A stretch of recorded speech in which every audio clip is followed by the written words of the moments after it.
4 వరకు ఆది కాండము 12వ అధ్యాయము పరిశుద్ధ వచనములు 1 నుండి 4 వరకు.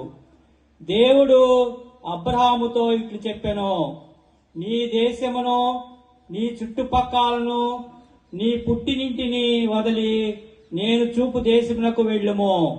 నేను నిన్ను ఒక మహాజాతిగా తీర్చిదిద్దెదను, నిన్ను ఆశీర్వదింతును, నీ పేరు మహా గొప్పదగును, నీవు అందరికీ ఒక దీవెనగా ఉందువు, నిన్ను దీవించు వారిని దీవింతును, నిన్ను శపించు వారిని శపింతును, నీ యందు సకల జాతి జనులు ఆశీర్వదింపబడుదురు.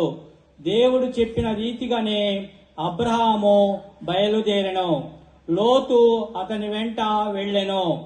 హారానును వదిలినప్పుడు అబ్రహాము వయసు 75 ఏండ్లు.